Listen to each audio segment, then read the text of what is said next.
Hello.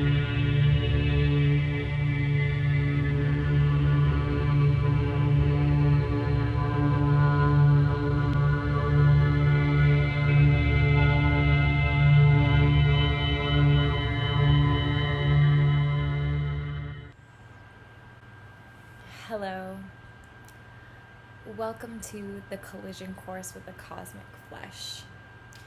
I am Amelia, your astrologer, and I will be guiding you today through this video on the ancient and modern myths of the Liliths.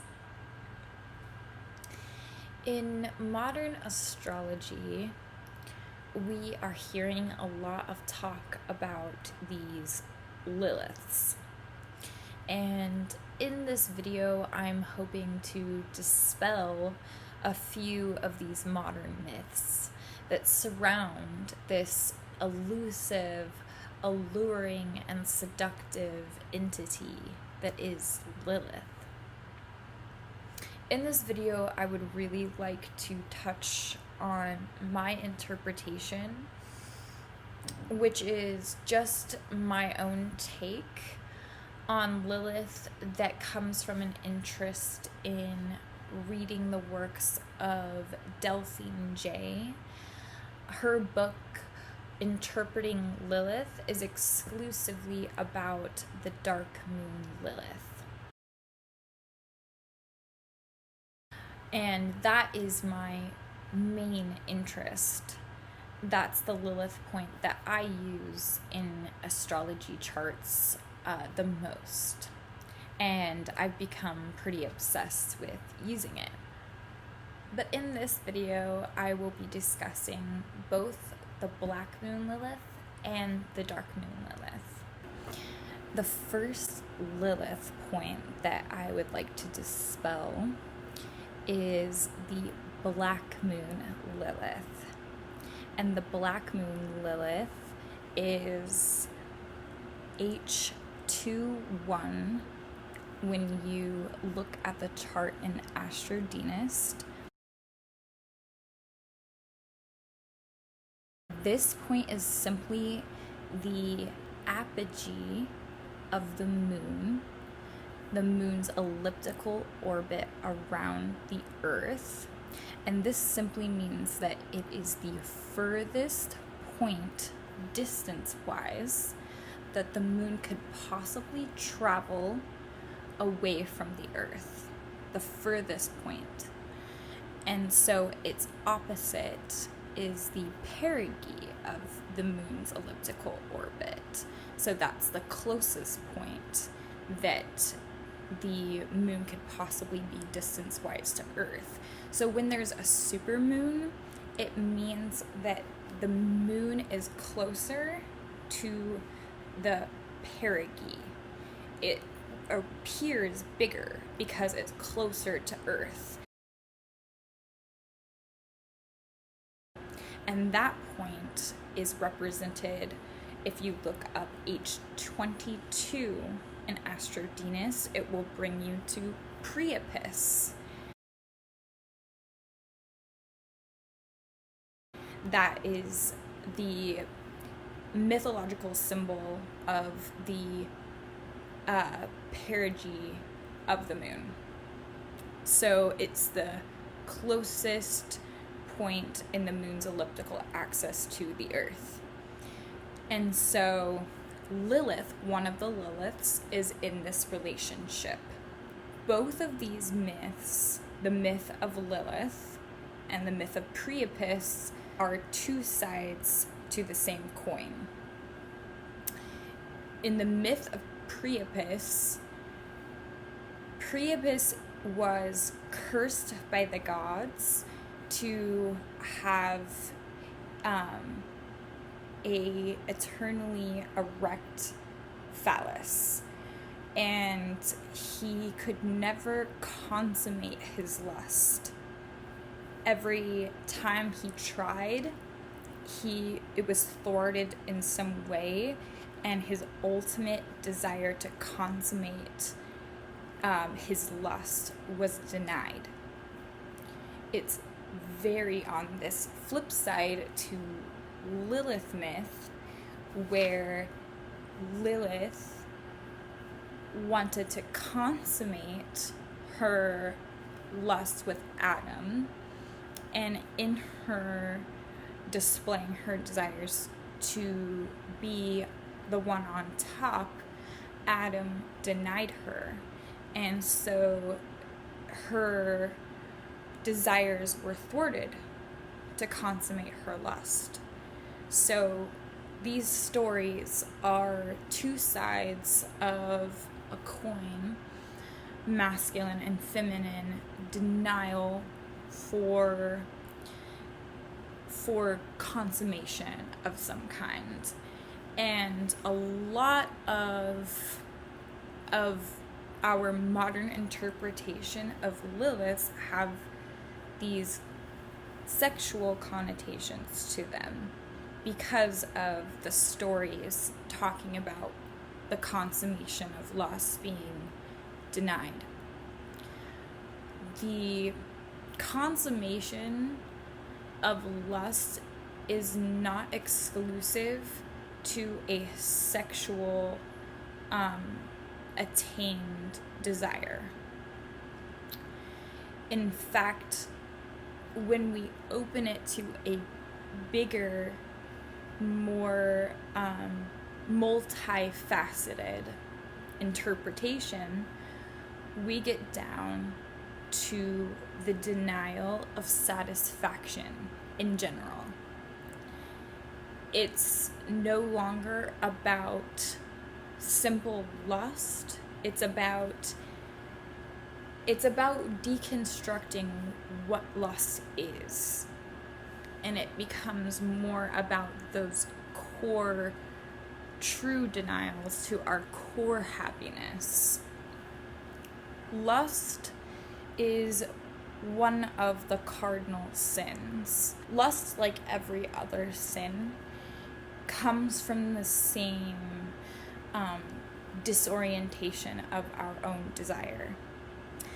That is a desire to have something to be real that isn't real. We can't accept something about real reality, so we desire a version of that we see as what we prefer, what we long for. And all sin kind of comes from this point of not being able to accept reality, not being able to see reality or be with reality.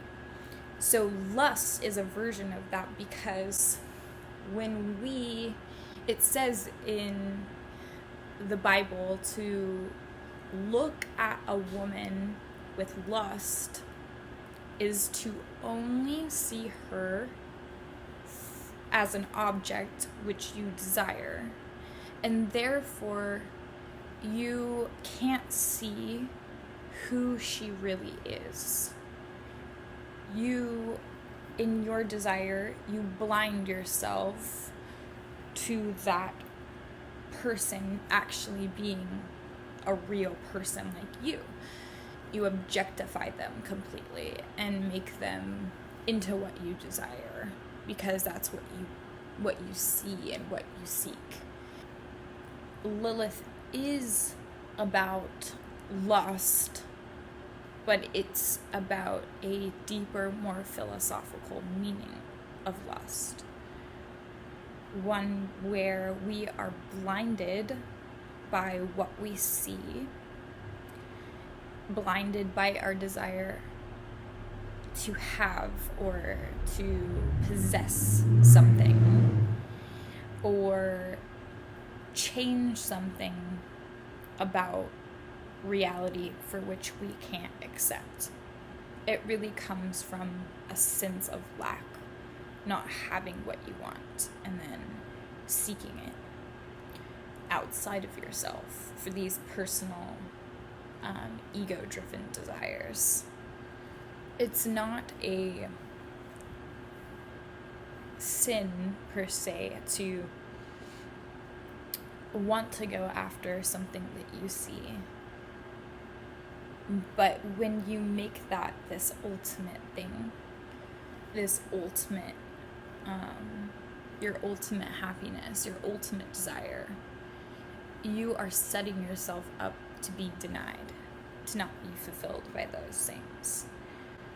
So that's one aspect of this modern myth of Lilith, that it somehow exclusively has to do with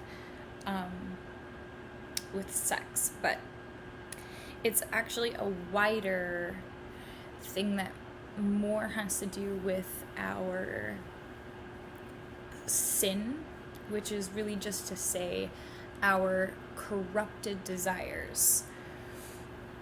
When we act on our Lilith impulses to go after and fulfill some kind of it starts from a place of feeling unsatisfied there. So we go out to this place that we see has that for us, that we could be fulfilled in really reaching our sense of satisfaction there. So in our longing and our striving to get to that place, there is a lot that could happen to us along the way. We put all of our eggs into one basket, and then if something gets tugged from under our feet, we can't help but to completely fall apart. And it might feel like someone has just completely dropped you on a cold floor. So we have to look at the orientation of our desire, and if it's coming from a place of lack and unsatisfaction, where is that taking us? Where are we going with our desires? And are we really meeting that thing that we really want? Because for as long as we're feeling unsatisfied, it's simply a reminder from our higher self that we're not looking in the right direction. We're meeting these dead ends and causing our own denial for our happiness.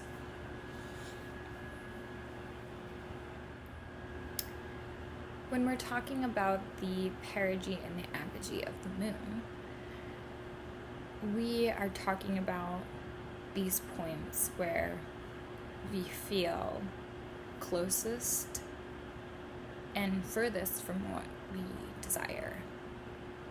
The difference between Lilith and Priapus, although the myths are extremely similar, is that Priapus is always extremely close to his consummation. He is right on the verge of consummating his lust constantly, and he is feeling that he is really close to it. Yet Lilith is a different feeling. It's the feeling of being extremely far away from what you desire, while knowing exactly what that is. So with Priapus, you think it's something that is what you're very close to, and it's enough to fulfill this ongoing striving and longing, but it can't give you what you want.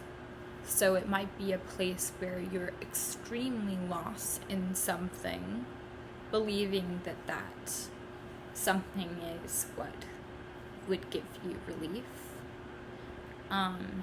Yet you, throughout life, it never has.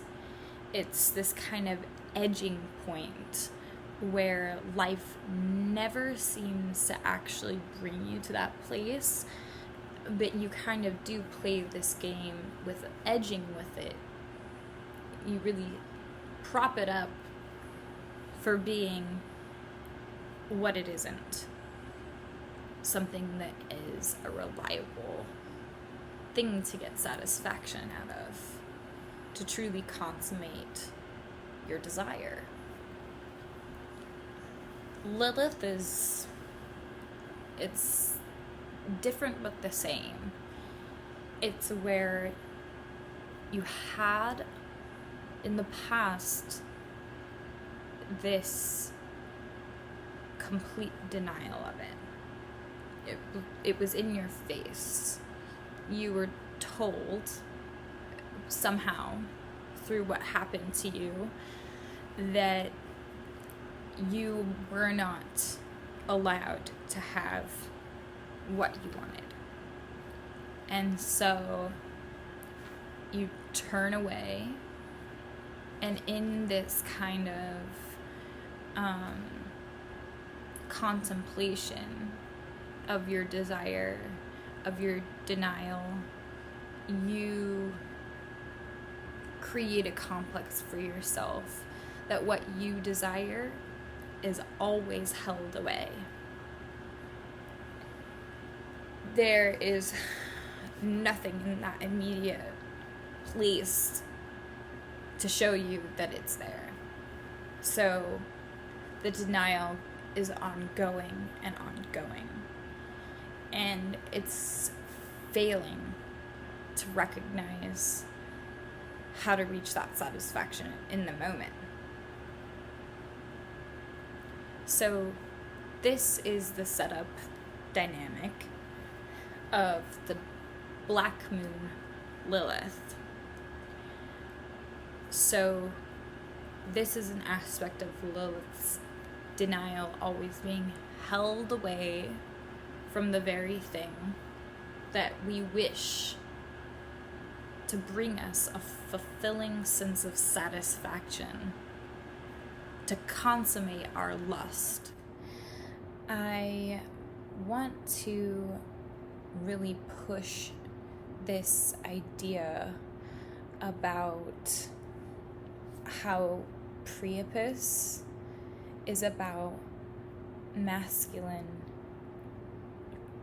desires, and the Black Moon Lilith is about feminine desires. These are pertaining to the denial of those desires.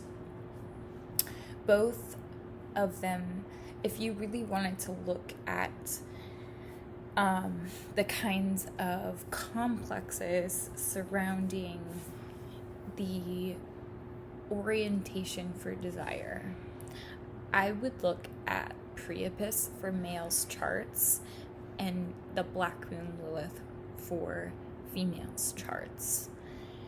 You are looking here to look at something that might not be cured, because it's these deep inherent kinds of concepts surrounding the idea that what you want, you can't get.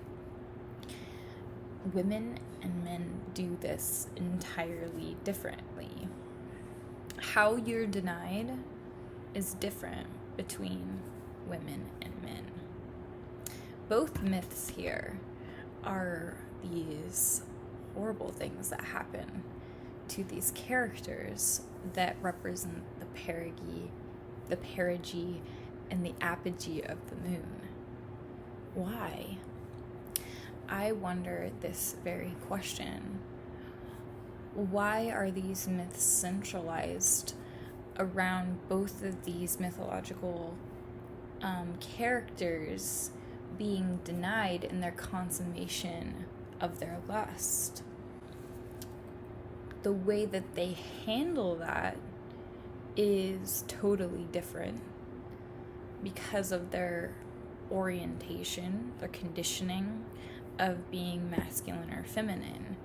It's driven to this center point of being denied the very thing that you long for, within the style that you long for it as, the vision that you see, the fantasy.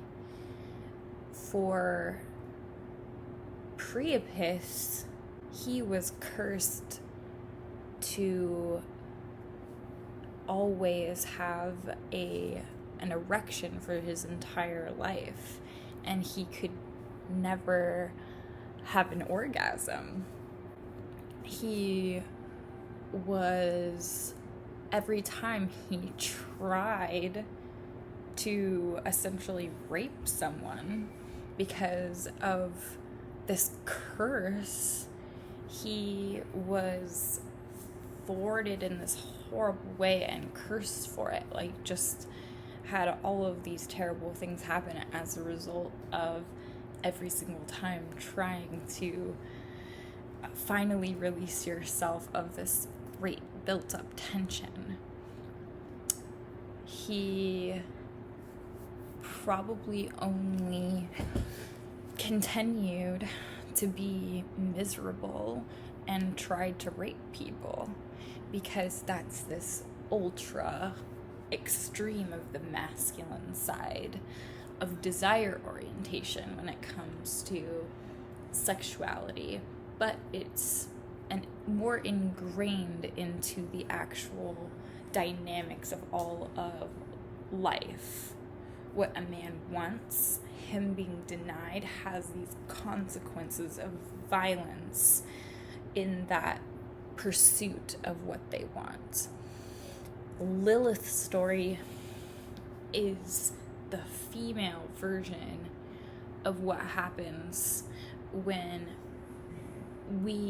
females are denied of their ultimate satisfaction.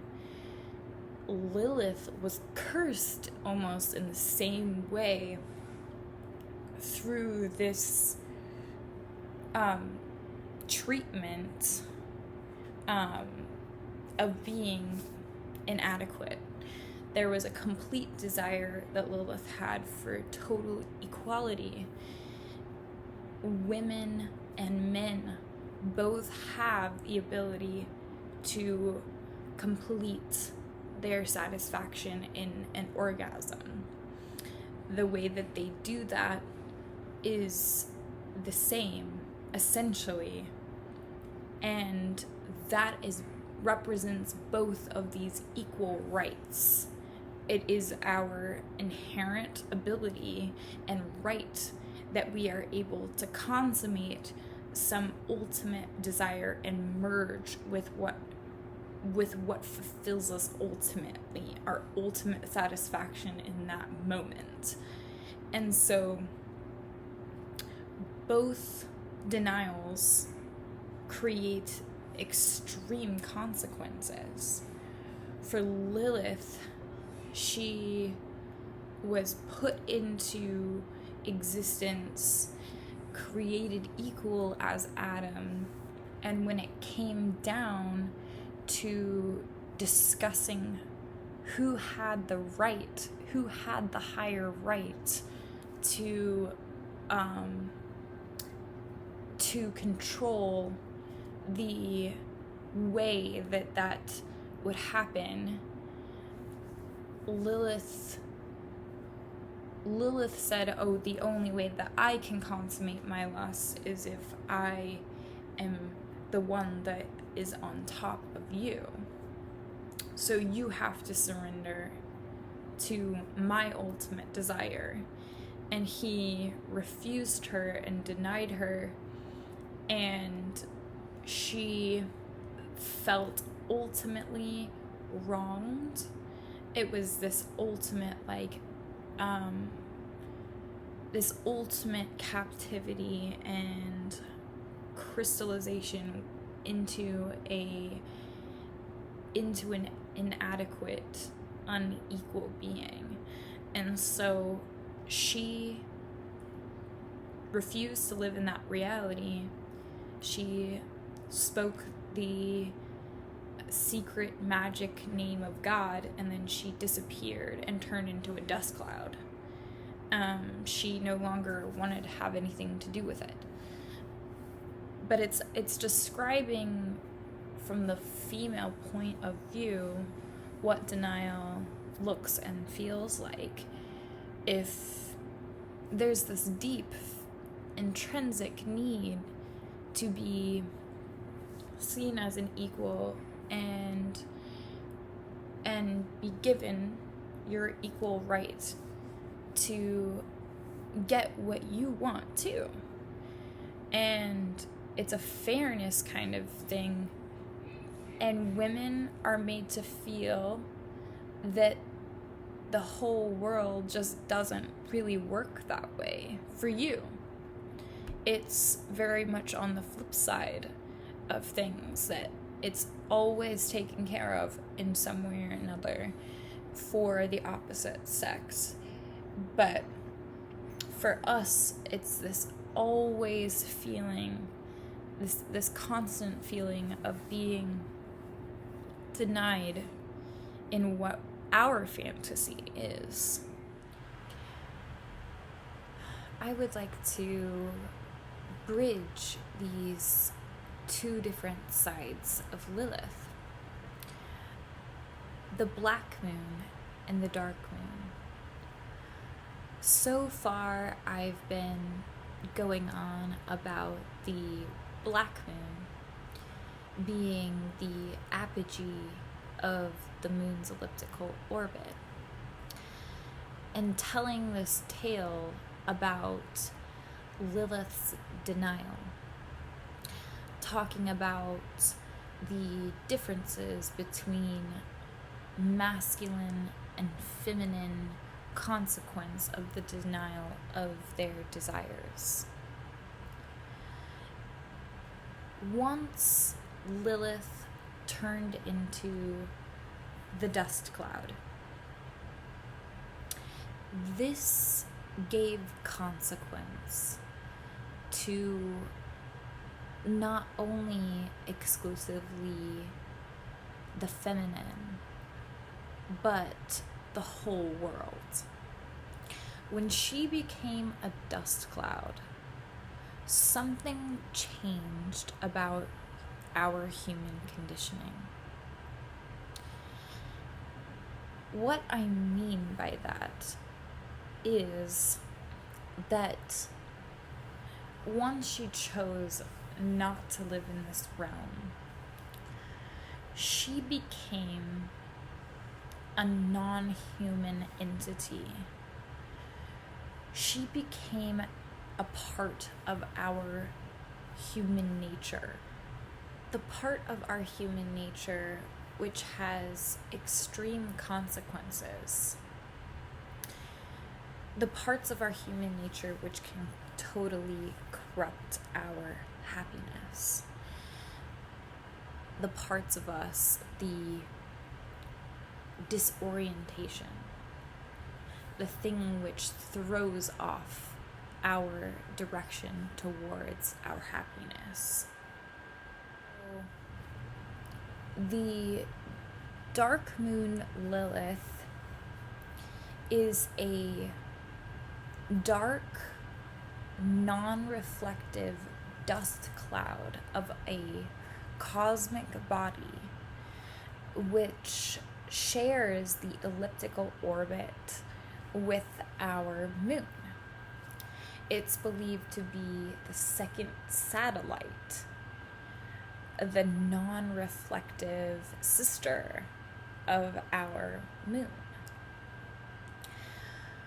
So the symbolism behind the dark moon is that it is these elusive shadow residues of our past that make up these deep fear conditionings that cause us to not be able to really see the reality that we live in.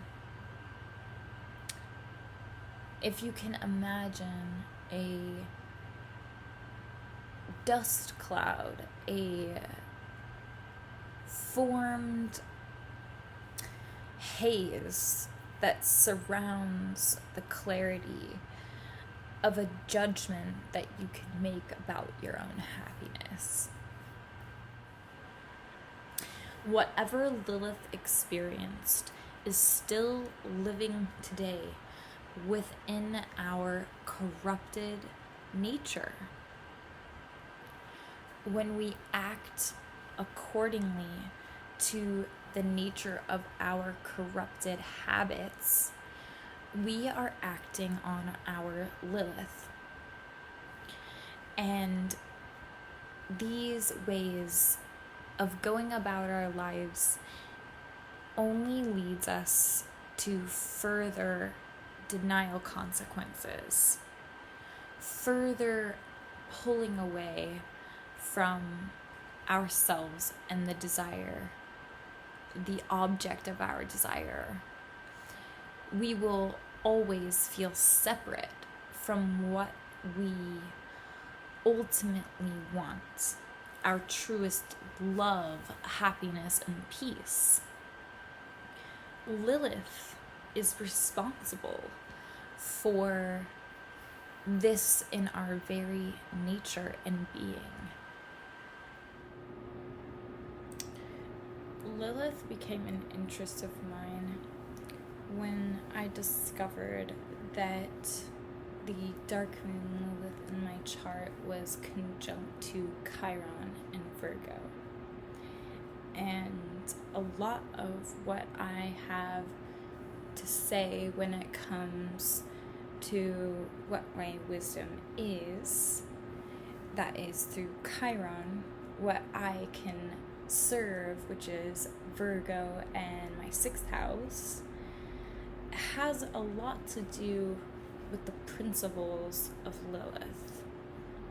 I see it as that Lilith concepts come to me so that I can understand them and heal them, so that I can work them out for others, to serve them by helping them work these deep conditionings of denial out within their birth charts. When I'm seeking this divine arrangement of wholeness, when I look at a birth chart, I also am looking at these deeper meanings of what it means to deny yourself of your own happiness. How are you getting in the way of what you really want by desiring something instead that has this appeal based off of something that's conditioned in you to seek it, and you exclude, you miss the point of your real happiness within that moment. And so your balance is completely thrown off, your power is given away, your desires and needs are unmet and unrecognized.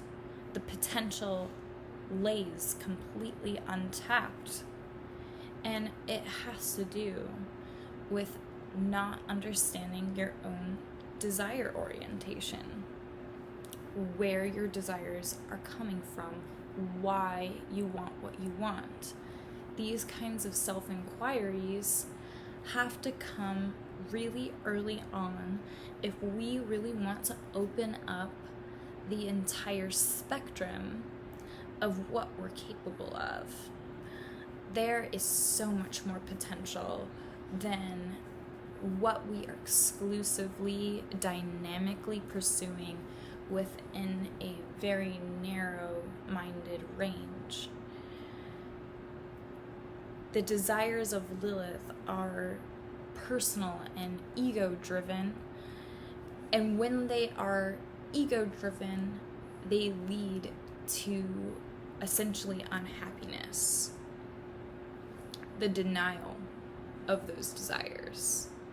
because what we are wanting is something that is impossible to attain. That's why we want it.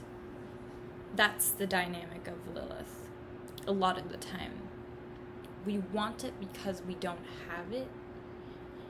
We are creating in our imagination the thing that can complete our sense of lack and putting it in front of us as the objective goal. That if we reach that goal, that will be our happiness. And even when we attain that goal, we miss the actual satisfaction when we are simply just in it for the pursuit itself. Our desires become what we desire rather than fulfillment itself. We build this deep conditioning within ourselves to deny ourselves of what we want. It's a need to be unfulfilled. The Liliths are responsible for our desire disorientation. And what desire disorientation means is that the object of our desire, no matter what that is something that we never ever feel like we have attained. Lilith's energy of this desire orientation can poison a healthy relationship. And many other things. This is just one example. Lilith energy would be like the voice in your head that tells you about these dishonest thoughts or words of your partner. It creates this kind of suspicion in your mind of what is really happening on the unseen level, the shadow of what we don't know about, what we fear. And so Lilith comes from these desire orientations come from this deep inherent insecurity and lack, a feeling of a lack of something. For instance, a feeling based off of conditioning of a lack of trust, your ability to trust another person. And so the faithfulness of your partner is a desire that's put on a level of Lilith. So Lilith would make this desire be virtually unattainable. And even in the midst of a relationship which has a healthy foundation, even if your partner was faithful to you for the rest of your life, Lilith would be responsible for continuing this sort of conditioning of a certain denial of your own happiness within that dynamic. Lilith would hold away the faithfulness, the idea and actual realization and fulfillment of that faithfulness and hold it away. It would seem for the rest of your life that you would never be content. You would never have a partner that could be honest or faithful to you. And so it would create all kinds of fear dynamics of this distrust and this imagination that you build on another person having bad thoughts. And this would cause you to completely fulfill your own prophecy. You create your own isolation and misery within your disoriented desire. People can have a disoriented desire for faithfulness based off of an intrinsic conditioning which tells them that they lack that. And so for the rest of their lives, they will desire that ultimate faith. And it's completely disoriented in the way that you aren't recognizing what that faith really means. You're not stopping to make a new definition of faith in the process of having faith. Faith becomes a archetypal image that is the object of your desire, when faith or trust is not a desire, or is not a object that you can attain like an object. It is not something you can keep or isolate or hold. It's something that you fall into and recognize. It's not something that you do. It's not something that another person does for you. Faith is intrinsically your own terms of coming to fulfill what you desire. Giving yourself the acknowledgement of faith when you really are encountering that and make contact with that. It's something to build on when you become more conscious of what you want.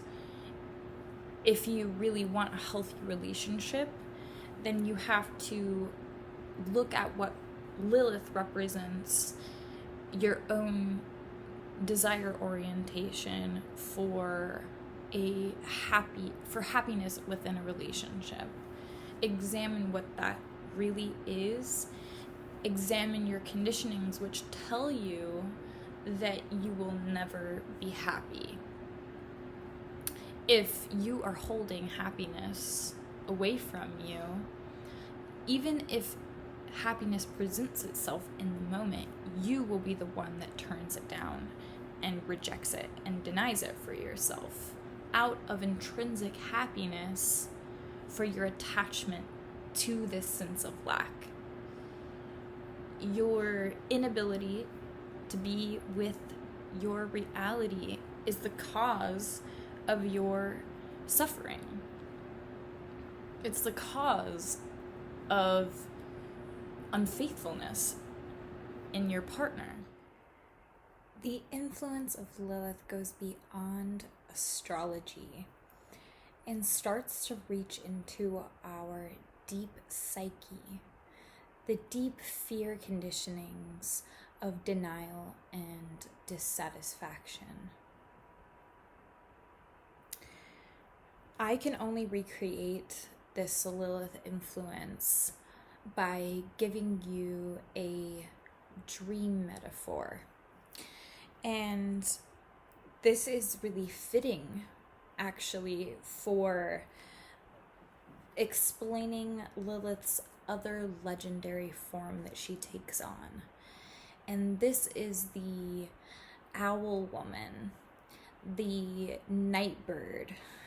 And in this myth, the owl woman comes in the night and steals your baby.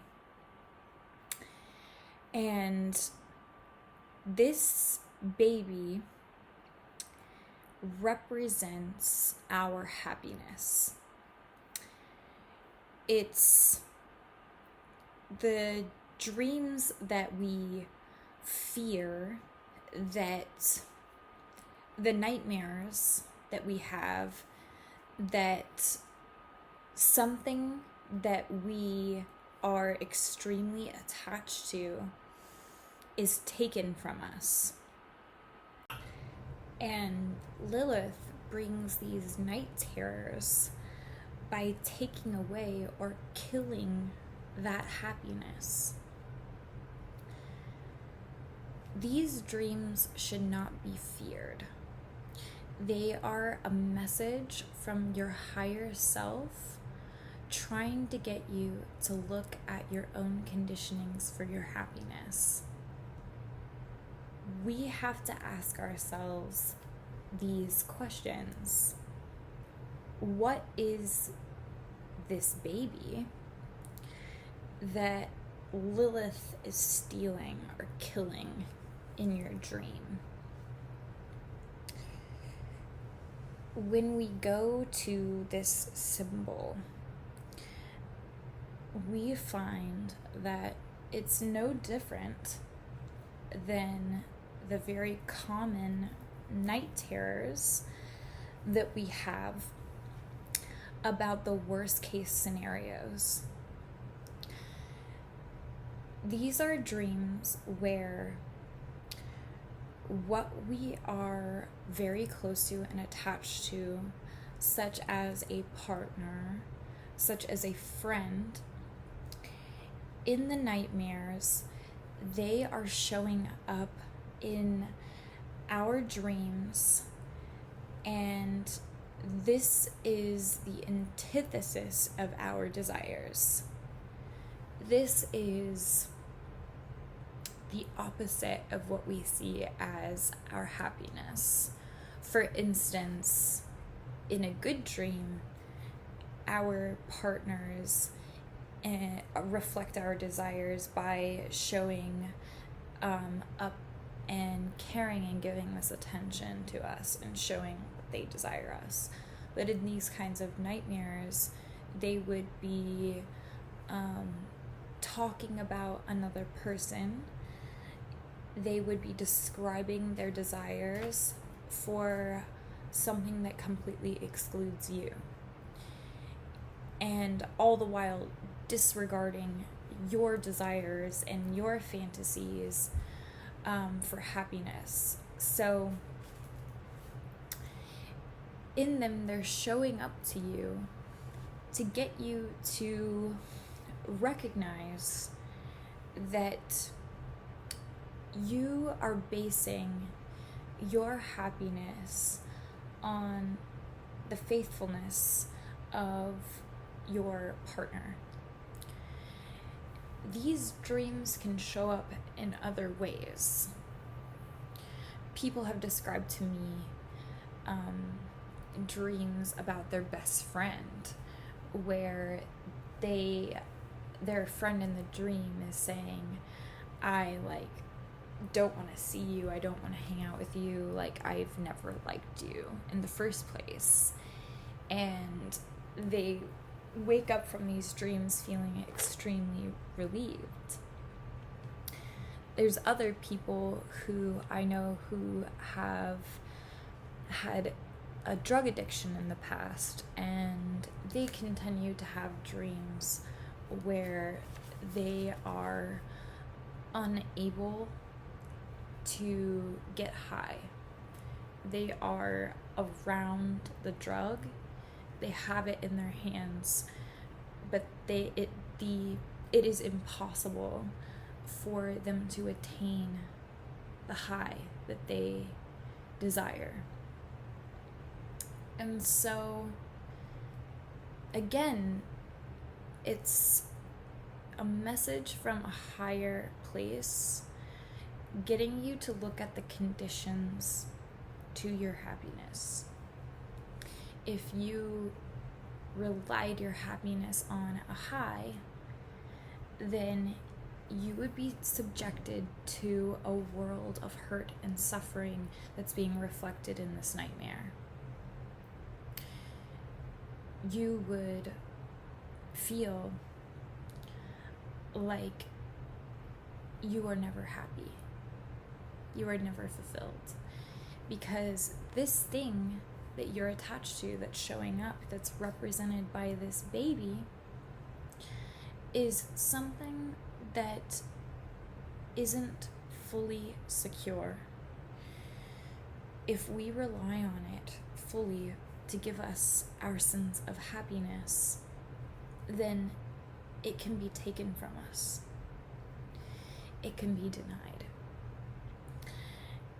And we have to strive to strip ourselves of our attachments. These are the most difficult struggles that we go through as human beings. The babies in our lives are fragile things. They are subject to death and end. And our happiness can only be on something that is everlasting and always with us. It's a harsh reality that we live in. We have to somehow separate ourselves from the apparent conditions about our reality. If our happiness is subject to death, then we are the ones that make death real. It is the ultimate principle of Lilith, which is something that you could spend your entire life investigating. I think that that's why I'm interested in it. Thank you so much for watching this video, and please feel free to like and subscribe.